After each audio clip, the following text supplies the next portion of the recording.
আপনারা শুনছেন মনোজ মিত্রের লেখা নাটক নরক গুলজার। গ্রামের পথে ঘড়ুই মশাই হাতে খেরো বাঁধানো হিসেবের খাতা নিয়ে প্রচণ্ড উত্তেজনায় চেঁচামেচি জুড়েছেন। মাঝে মাঝে বুক রোলছেন অসুস্থ ঘড়ুই মশাই আর বলছেন, মানকে, এই শালা মানকে, এত বড় সাহস তোর! তুই আমার গাছে হাত দিস? এক গাছ তেঁতুল আমার, রাতারাতি ফর্সা! বেরিয়ে আয় শালা! কত বড় চোর হয়েছিস আমি দেখেনি। চুরি করার আর জায়গা পাসনি, আর শালা একটা চোরেই গাখানা তছনছ করে দিল রে। এক পুকুর মাছ এক রাতেই কাবার। দেখো, চুনোপুটিটাও পড়ে নেই। এক ঝাড় বাঁশ, সকালে উঠে দেখো ঝাড়া পোঁছা। আর হাঁস মুরগির তো কথাই নেই। নজরে পড়েছে কি? আর এই এক খেঁচা কল, এক ডিফেন্স পার্টি। টর্চ কিনে দাও, ছাতা কিনে দাও, খেঁচা কল একটা চোরকে থামাতে পারলি না। ঠিক এমন সময় ঘড়ুই মশাইয়ের সামনে গায়ে নতুন জামা আর পায়ে নতুন জুতো পরে মানিক আসে। ঘড়ুইয়ের পায়ের ধুলো মাথায় দিয়ে মানিক বলে, পেন নাম হই, আমারে ডাকছেন বাবু? ওরে শালা, নতুন জামা, নতুন জুতো, শুয়োরের বাচ্চা!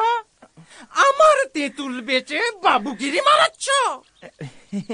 আগে কিনতে হলো, শিগগিরই বে করবো কিনা। কিন্তু এটা কি বললেন, তেঁতুল গাছটা আপনার কিরকম? না, তোর বাপের গাছ। আগে বাপ তো সেই রকমই বলে গেছেন। মানকে বলে গেছেন হুই তেঁতুল গাছটা তেনার বাপের ছিল, ধম্মত এবং ন্যায্যত।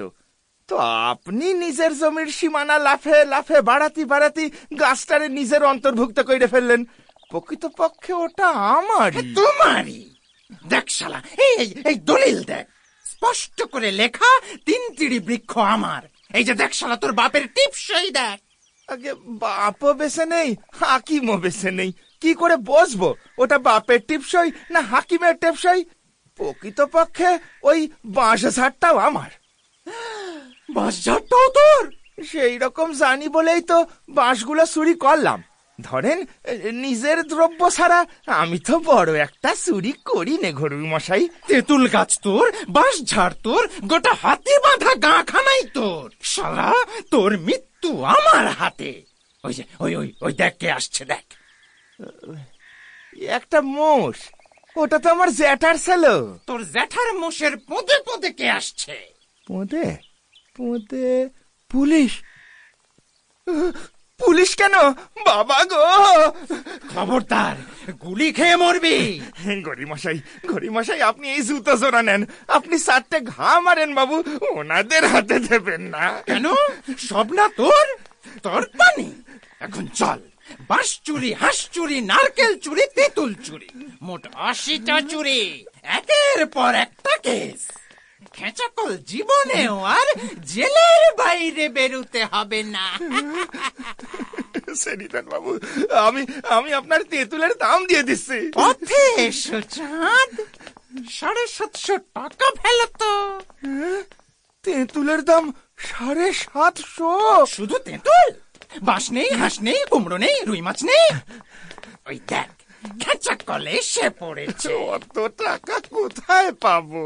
না থাকে তো দে। এই নেন জুতো জোড়া। আরে দেখ, জুতা কে চেয়েছে? ভিটের দলিল দে।